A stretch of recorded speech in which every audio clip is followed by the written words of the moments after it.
You're watching Detroit on Deck. Here are your hosts, Dave Cesefske and Josh Clark. What's up, everybody? Dave Cesefske, Josh Clark. We're back after a little bit of a break there. Josh, it's a Saturday, beautiful outside. No, it's not. I'm lying, but hey, it's good to see your face, man. We just got 7 inches of snow. I wish it was. Put it that way, right? But you know what? Right. Pitchers and catchers report. We'll talk about that soon. So it's got that warm temperatures are feel. coming. Yep. Right. Let's jump into the Tigers here, okay? Obviously, yesterday they make a little move, minor league deal. Keston Hiura, I think I'm saying the last name right. It's been a little while. He's been with Milwaukee. But this is a guy, pulled up some stats for him. Josh, just last year in the minors, I'm going to give you his numbers, okay? Just last year, 88 games. What level of minor? AA, AAA? AAA. Okay. AAA, okay. 88 games. He hit 23 homers, 80 RBIs, and hit 311. Okay. His career in the major leagues, let's look at this. In 2019, he hit 19 home runs and hit 303. And he was, I believe, if he didn't win Rookie of the Year, he was in the discussion. After that, he hits 13 homers, then 14. So he's got 50 homers in his career, a 240 hitter, which you got to get that average up. He had a couple of rough years with some injuries. But if you can get that dude hitting around 320 home runs and you got him on a minor league deal, that's an absolute steal. Steal. Yeah, that's definitely a steal. And that's what the Tigers need. They need to find a player that's lightning in the bottle. 100%. They have great young talent. We know that. They have 3 or 4 pieces in place that, in my opinion, are untouchable. Oh, easily. I mean, their core guys are great. Yeah. I mean, I'm excited. So now they just have to find the right pieces to go around those guys. 100%. Combination of veterans, young guys, whatever the case may be. Yep. Me personally, I would have loved to see them be more active in the off season and bring in a few vets. I mean, I know they have Javi there. I know they brought in Flaherty, who's been in the league a minute, but in terms of everyday player in the outfield or in the infield, I would have loved to see a veteran out there, a third baseman. Well. Yeah, I'm with you. The case maybe because right now it's looking like Jace Jung will be at third or. Yeah, well, we'll get into the lineup. Don't give away too much right now because here's some projections. I want to get to the rotation first, okay? Here's and this is MLB.com projections, okay? So it's not just some random dude out there. You tell me what you think about this. I'm gonna go 1 through 5, and then I'll go into the bullpen. Tarek Skubal as your ace. Okay. Kenta Maeda as your 2. Okay.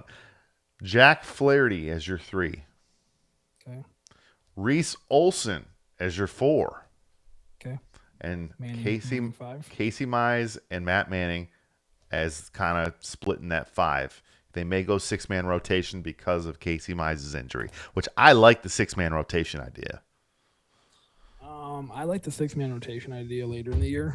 September, October, get ready and get fresh for the playoffs. Up until then, you need to throw people out there that are hot and that are like a 6-man rotation. You're just taking probably 4 or 5 starts away from Screwball at that point. You know what I'm saying? So I'm with you. Here's their explanation on this because we also know that they have Joey Wentz, who's a guy that can pitch. Tigers have 6 solid options, including Matt Manning. But with 3 off days in the first 2 weeks, a 6-man rotation seems unlikely. So like you were saying, they can pair a pitcher to piggyback Mize, who hasn't pitched a game since April of 2022. He's going to be on a limit. We know that, okay? So what you do is you let him maybe you give him a break, and he has some bullpen sessions later on in the season where he's not starting as much because he's going to be on that pitch count. He's going to be on the innings count. But I really like Reese Olson, and that's a guy that I forgot about. His record last year, 5-7, doesn't mean anything. 3.99 ERA and 103 strikeouts in 103 innings. I remember in 4 innings last year, he struck out 10 against the Yankees. Guy's got filthy stuff, and he came out of nowhere. And like you've said, with hitters, same thing with pitchers. You got to get lucky and get a guy that comes out of nowhere every now and then. Right. No, but yeah, back to Mize for a minute though. Personally, what I'm doing with Mize until he's shown he's fully healthy, I'm Yeah, using him as long relief. that's If fair. you're, especially if you're gonna Michael keep him on Fulmer, a, like, especially if you're gonna keep him on a pitch count. You know what I'm saying? If you're gonna yeah, play 40, 50 pitches a game, like that's 2-3 innings, like perfect. You know what I mean, to get to your closer. yeah. So, And that's your first either round pick. Why stress his arm out? right, exactly. So if you want him to just, if you're gonna put him in a spot start, give him like, hey, you got 3 innings today. No, forget that. Go to a 5-man rotation. Use him as long relief. Yeah, yeah. And that's just gonna make your bullpen fresher. It's going to give him the work that he needs to work on to see if he's fully healthy, get up to speed, get stamina, all that stuff. Yep. Yep. Obviously, bullpen sessions will help as well, but he needs to see game action as well to know, if he's up to speed or not with where he needs to be. So I'm with you. That's the first thing I would do on relief for the time being, and probably the next year or two, so he can prove he's healthy. He's still young. Was he 23?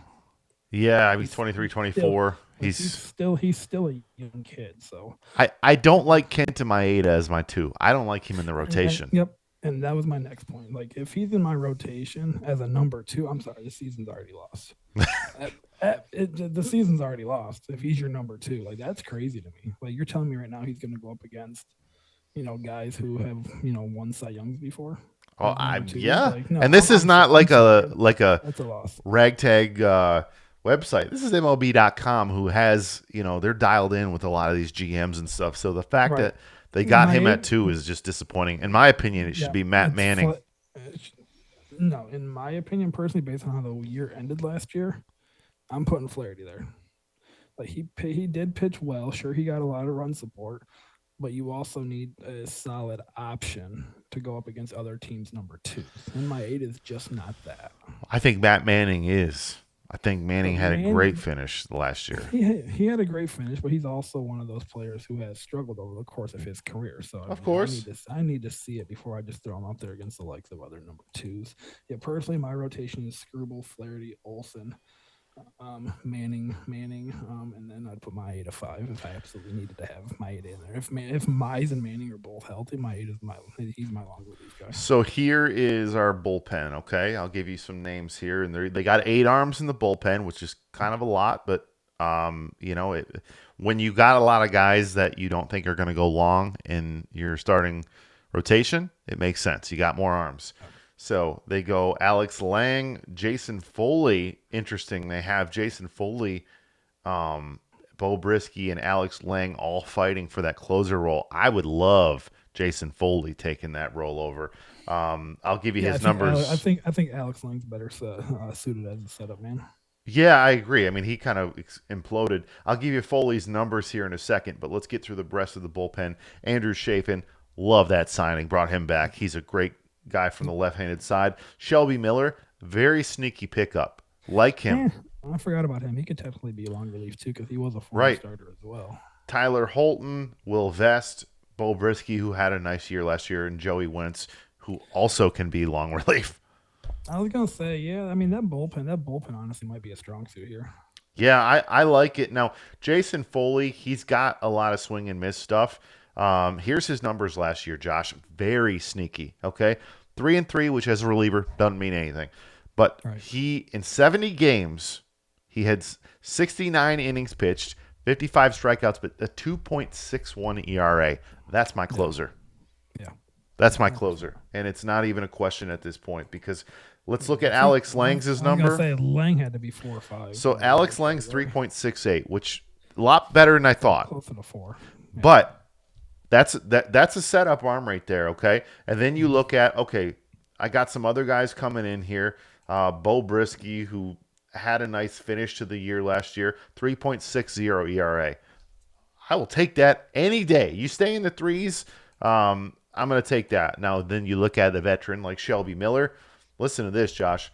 42 innings last year. Not a ton of work, but he was coming back. 42 innings, a 1.71 ERA. Love it. Where was he at, though? He was with the Dodgers. Exactly. What do the Dodgers do? They score runs. Yeah, but a 1.71 ERA. Yeah, so you have room. My point to the whole run thing is that as a setup guy, a closer, whatever, you have room for errors knowing that you have run support. Of course. The Tigers don't give their pitchers that. But here's the thing, Josh, and we know this is true. I've seen it with being a Cubs fan our whole life. Some guys can't pitch when you got that much run support. They implode and they give up bombs and stuff. I'm fine with the guy coming in and just spotting. We don't need him to be counted on for a lot. And then let's look at Joey Wentz. Joey Wentz struggled. They tried to put him as a starter last year. 6.90 ERA. In my opinion, Joey Wentz can go back to AAA. I don't really need that arm. And then Tyler Holton, which I'll be honest, I didn't know a lot about him. Pulled up his numbers. In 85 innings last season for the Tigers. In 85 innings, he had a 2.1 ERA. Where do they have Ingram slated in the bullpen or as a potential starter? Ingram is actually in the minors right now. That's where they have him. Okay. Yeah, but I mean, you look at Holton's numbers, you're like, okay, here's an arm that really actually kind of scares me, and he had a good year last year, but he scares me. Is Will Vest. But he had a 2.98 ERA. If you look at all those numbers, man, you've got around a 3 ERA in the. I was gonna say close to probably 3.5 ERA. That is phenomenal. That's not bad out of your bullpen, especially for a young team like that. Like I said, this like the Tigers last year, they were 6 games under 500. They only had 4 guys play over 100 games. Right. That's impressive. So health is a big thing here. Sure, they're young, but health is going to be a huge key here in Detroit. And if they can stay healthy, I can see them pushing 85 easily. And hey, listen, let's be honest. In my opinion, we got a top 5 manager. AJ Hinch is incredible. Oh, yeah. So the fact that they got him from Houston, I know all that stuff was going on, but dude, that's a great manager. Let's take a look at, you want to start with the bench first, or do you want to start with the starting lineup? Let's go to the bench. Let's see what the bench is. The bench is, and you're going to hate the last one I give you, but let's go to the bench first. All right. Utility infielder, Zach McKinstry. We got Akil Baddoo. Carson Kelly is your backup catcher. And here is a number, or a guy they got in the this is against left-handed pitchers. They have Kerry Carpenter on the bench, which that makes sense that he's on the bench there. When it's right-handers, they got McKinstry, Baddoo, Andy Ibanez, and Carson Kelly. I'm not against that. I like it. Here's some other names that could make the team. They got Dylan Dingler, Andre Lipskis, Wenzel Perez, Ryan Kreidler, and then Eddie Leonard. And Leonard, I got to tell you, I don't know who that is. But here's a lineup versus right-handed pitchers. You're mostly going to face right-handers, right? Parker Meadows, center field, leading off. Love it. I love it. Riley Green in the 2 spot in right field. Love it. Stud. Absolute stud. I think Riley Green could hit 330. I really do. And then in your 3 spot, your boy, Spencer Torkelson. I think he's going to go for 40 bombs this year. I think the big key here for this lineup is going to be if AJ Hinch has the balls or not to move Baez down in the lineup. Well, it's funny you say that. We'll get to him. Number 4, Kerry Carpenter. Love it. Love him in the 4 spot. He can have over 100 RBIs and just kill it. Number 5, I love this at number 5, Mark Canha. Canha, I think, he can have a good year for them. He really can. He reminds me of the dude that we had a few years ago that we got from Oakland. We traded him to Atlanta. He played a lot of left field for us. Do you remember who I'm talking about?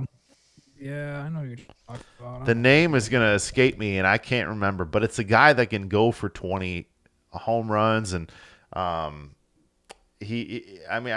can do that. He had some good years. Number 6, Colt Keith. Love Colt Keith, dude. This guy can go for 20-20. I think he can have a good year. So he's projected to be second baseman. Yep. Now here's your third base, but just keeping it warm. And we know that. It's Matt Vierling. And he's keeping it warm because Jung's going to be the third baseman of the future. We know that. And I think that they gave him a shot to make the team out of spring training, personally. I think they give him a chance as well, but to start the season, I'd much rather see McKinstry there and Vierling on the bench. I'm fine with that, yeah. And then in the 8th spot, it's funny, you said that, Javi Baez.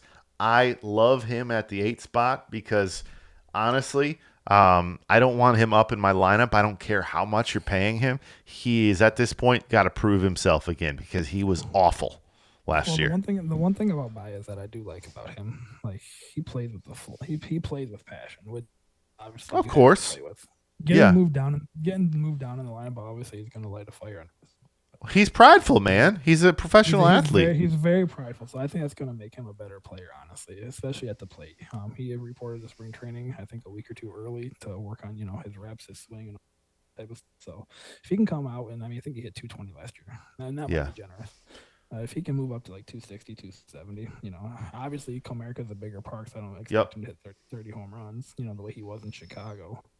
But I mean, we need him to produce probably 15 to 20 home runs and 85 RBIs, 90 RBIs. For this team to be successful, probably 20 stolen bases, play good to solid defense. You can't have 19 years like you did last year.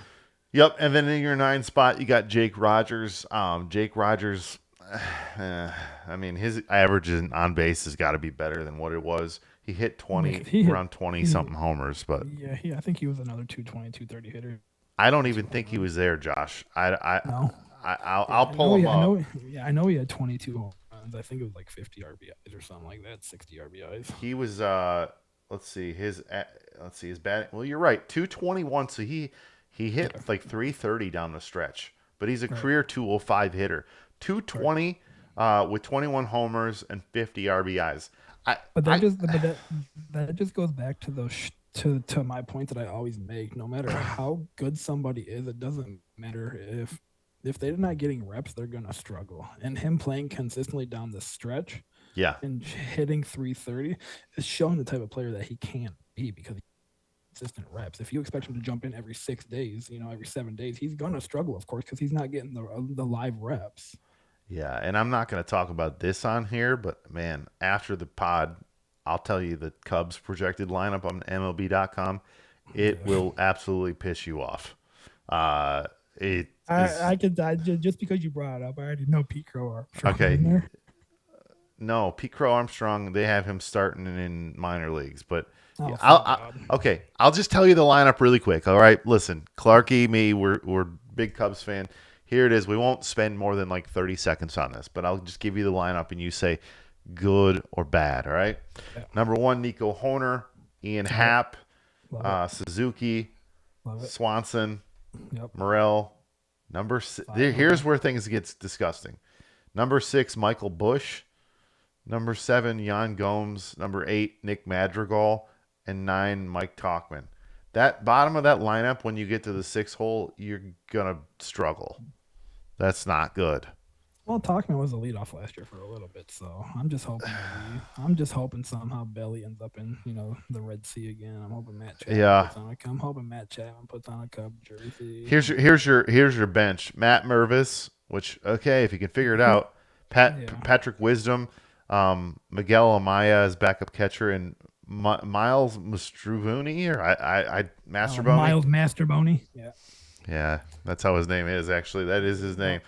Masterboni is our Dave Roberts. Honestly, he's a speedster. I mean, he's okay. I would love to see him honestly get a lot more reps too, just because of his speed on the bases. And in the minors, they got Pete Crow Armstrong. But if you don't know, Josh hates PCA. He's not a big fan, but he cost us the playoffs last year. Yeah, well, they lost a lot of games when they should have won. But back to the Tigers. Then you look at your coaches, your manager. He's one of the best in the game. So with that lineup, I mean, I would argue with you that the Tigers have a better lineup than the Cubs. I kind of would. See, I would, because I think in terms of pieces, and if you're looking at cost, I mean, Ian Happ's making $20 million. I mean, cost-wise, yeah. I mean, the Tigers are on better friendly deals. Well, but what I'm saying is I mean, yeah, and you're going to pay a little bit more for Chicago there, but like they got more money. But with what we're doing, the vision of the team, okay, let's have this argument. In terms of a vision, the Cubs don't have one. The Tigers have one. The Tigers are, let's go cheap. Let's use our young guys. The Cubs are like, all right, we spent $8 million on a manager and we signed nobody. And it was like, right. We signed Dansby Swanson last year, and Cody right. Bellinger just to sign nobody to help us prolong. And that's always been my argument when it comes to the Cubs is like, well, why bring in an expensive player like Swanson if you're not just For going what? to Yeah. keep spending and make the team better and be competitive? Like as constructed right now, no one's beating the Dodgers. We can just jump to October. No one's beating the Dodgers. Give me a team. I understand. Like I understand injuries happen, but like if everyone's healthy, no one's beating the Dodgers. No. I mean, give me a team in the AL Central. Give me any team in the AL Central, and I'm going to show you their lineup, and you tell me how they compare to the Tigers. Okay? Well, let's start with the Twins. They're always sneaky good somehow. Okay. Let's go with the Twins. Here's the Twins, and we'll go with right-handed lineup, right? Might as well, because here we go. Eduardo Julian, Royce Lewis, Max Kepler, Carlos Correa, Byron Buxton in the 5-hole, Matt Wallner in the 6th, Willie Castro in the 7th hole, Ryan Jeffers, Alex Kirilloff. I mean, that 7, 8, and 9's absolutely terrible. Willie Castro? I mean, outside of like their 2 through 5, I get the terrible lineup. Dude. Somehow they'll manage to win 85, 90 games. Here's the thing, man. It's crazy. You're for the Twins. Their 3, 4, and 5 hole combined. That's $56 million. Yeah. That's the Twins. That's wild. Okay, I think right there, I actually think that's a better lineup than the Tigers. I think it is. I mean, let's go to the Twins. The top half Absolutely is. not. The top half Absolutely is. The top half is. Listen here. Absolutely not. All right, now we'll go to the Royals. Maikel Garcia, Bobby Witt Jr., Vinny Pasquantino, Salvador Perez, MJ Melendez, Hunter Renfroe's there, Michael Massey, Nelson Velasquez, Kyle Isabel. They're going to lose 100 games. Nelson Velasquez, former Cubby. Guardians, Steven Kwan, Andres Jimenez, Jose Ramirez, Josh Naylor, Ramon Laureano made that team. We'll see about that. Kyle Manzardo, Bo Naylor, Will Brennan, Brian Rocchio. And then you go to the White Sox. I think the White Sox are the White Sox. It seems like that well, they should be, but we'll see. Andrew Benintendi leading off. Stud. Luis Robert, absolute stud. Andrew Vaughn could be a star. Yep. Eloy Jimenez, stud. Yohan Moncada, underachiever. Yep. Dominic Fletcher, that's a dude that I remember watching. He's from the Diamondbacks. I watched him with the Sod Poodles when I was in Amarillo. Good player. Paul DeYoung, if he can have a resurgence, that could be a steal. I mean, he's making $1 million. So, Nicky Lopez. And then listen to this, their 9-hole hitter. I don't hate this at catcher, Max Stassi. I don't hate that at all. Yeah. I mean, that's not. And then you got Dylan Cease as your ace. Like, I mean, on paper they should be solid. But here's where I disagree with you. I think Buxton, Correa, and Royce Lewis. I think those three. I think those three right there. Who are you beating them with? I guess Green, Torkelson, Carpenter. Okay, I'll take those three. But like Royce Lewis is a great player. I think you're overlooking Max Kepler. Man, Max Kepler. He hit 20 home runs and 80 RBIs last year. So it was 25 or something like that. So it's not bad. Just for fun. Let me pull up that Dodger lineup. All right. Yeah, absolutely. It's stupid.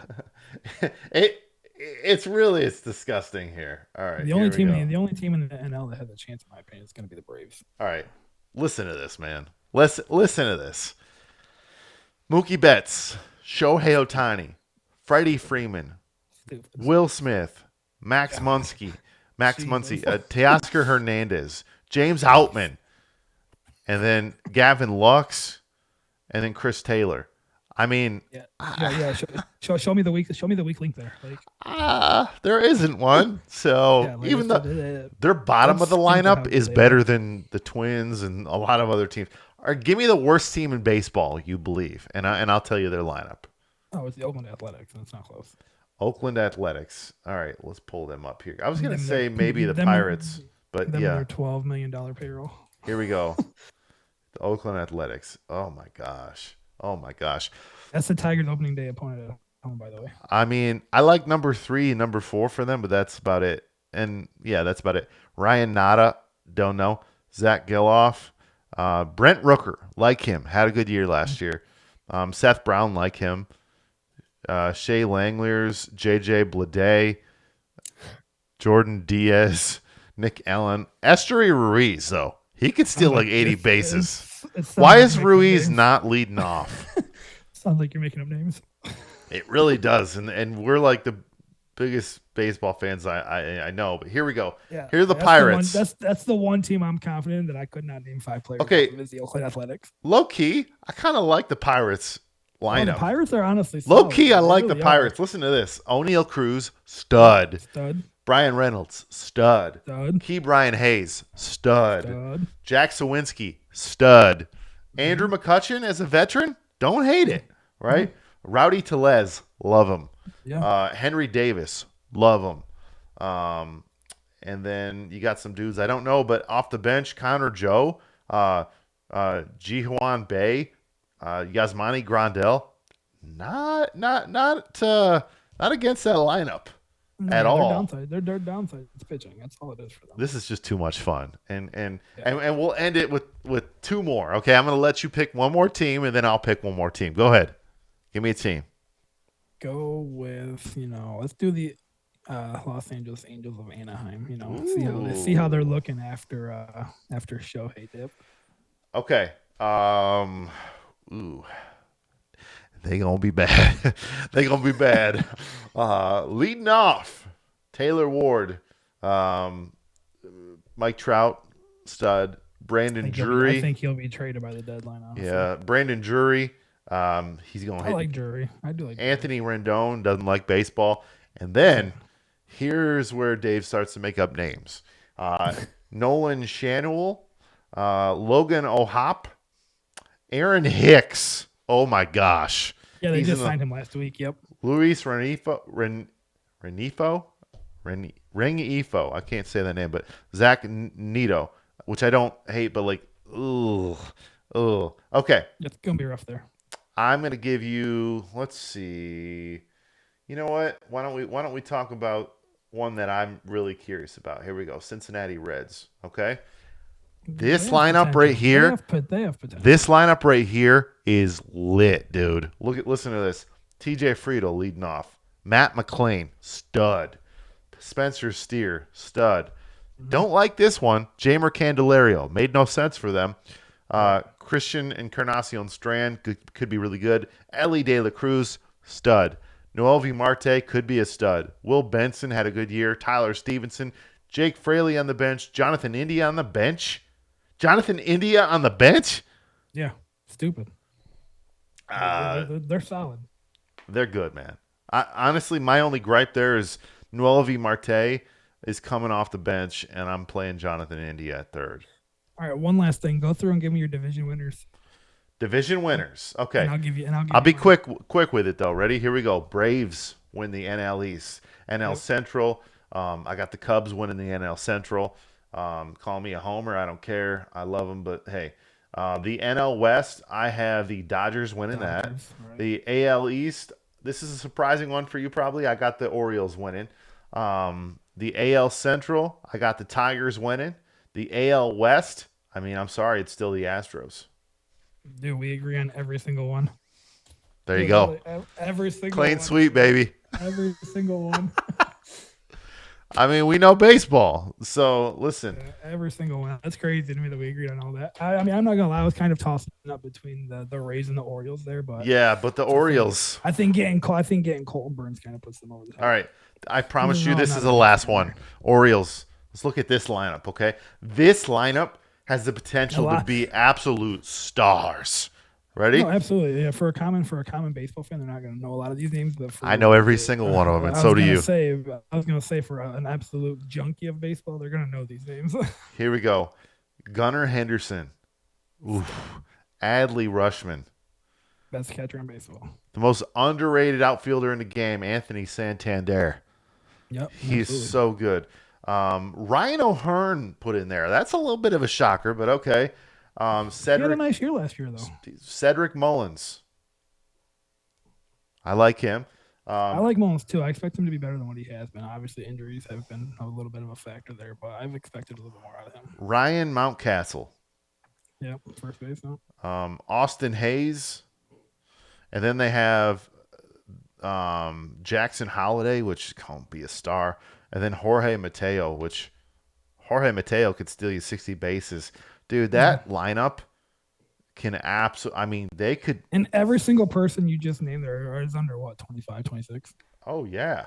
They're already they're all pre-arbitration. They're all pre-arbitration.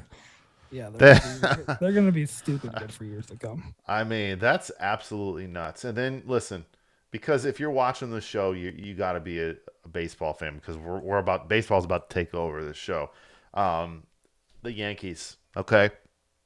DJ LeMahieu, Juan Soto, Aaron Judge, Glaber, Anthony Rizzo, Giancarlo Stanton, Alex Verdugo, Austin Wells, Anthony Volpe, and their bench, Oswaldo Cabrera.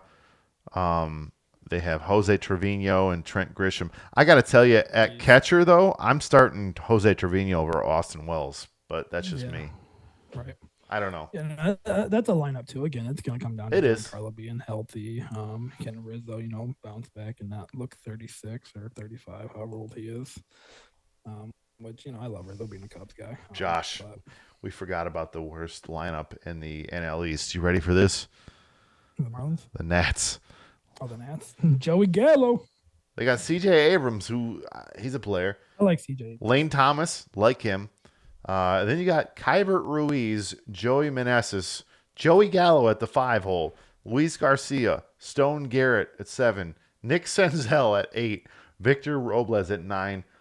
That is awful. That is a bad lineup.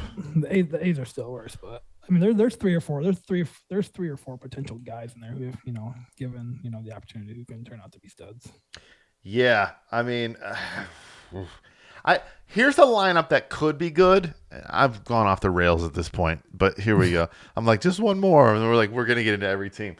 So the Mets, okay, Brandon Nimmo, Lindor, Jeff McNeil, Pete Alonso, Sterling Marte, DJ Stewart, Francisco Alvarez, Brett Beatty, Harrison Bader.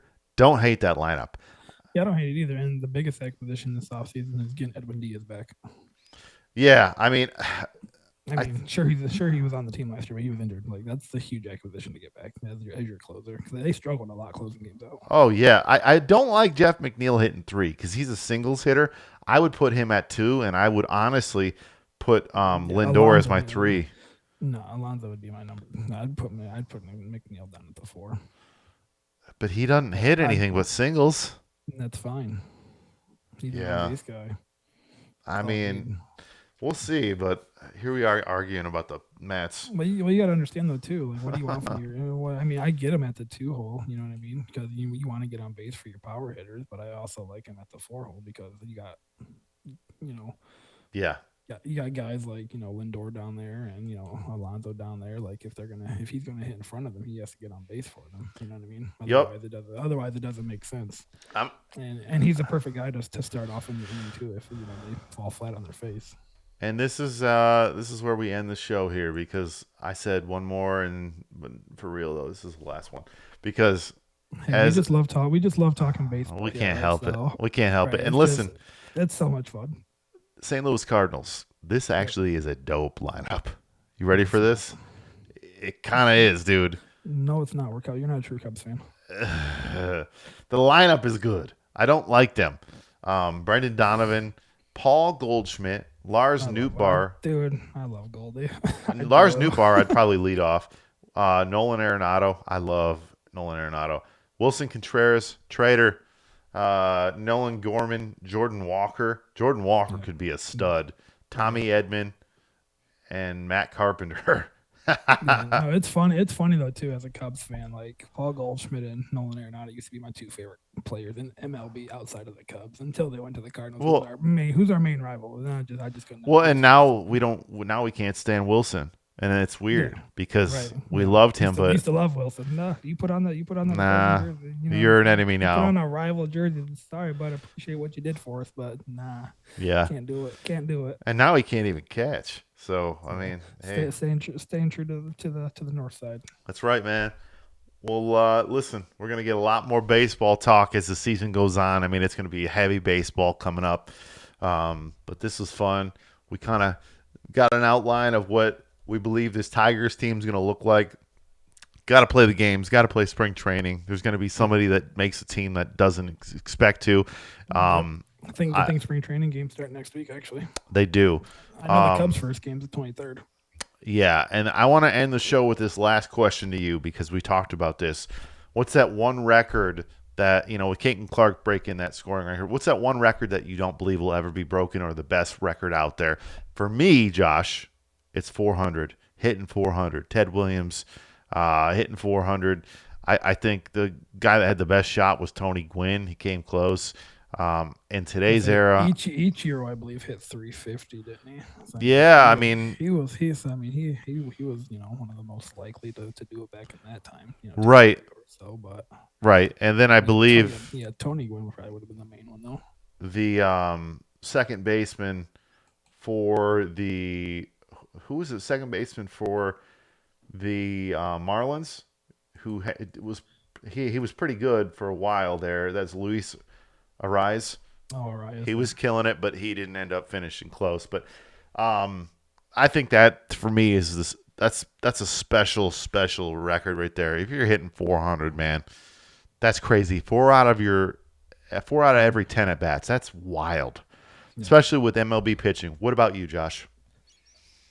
I mean, if we're talking MLB alone, just because of any record, the way the game is right now, no one's breaking Cal Ripken Jr.'s consecutive game streak. No, that's a good one, man. Iron Man. No one's breaking it. Just based on how the game's played now, the rest days and all this other stuff, like no one's breaking that. I mean, everybody can take a look at that, right? Even the NBA players, with this load management thing. Look at that dude. Look at that dude. So he was out there doing it. And people are going to disagree with this, but Cal Ripken, to me, he is a top 10 player of all time because of that right there. He didn't care if he was injured, if he was sore, if he was tired. Like that man was on the field for his team, producing. So I think a lot of players need to kind of understand and know what the love of the game is, and I think Cal Ripken kind of embodied that better than anybody. Agreed. Well, Josh, this has been fun, man. This was a good pod. Let's do it again here tomorrow. Let's do it. Awesome. All right. Well, we may be at the Michigan game. We don't know. We'll have a discussion. But until tomorrow, peace, everybody.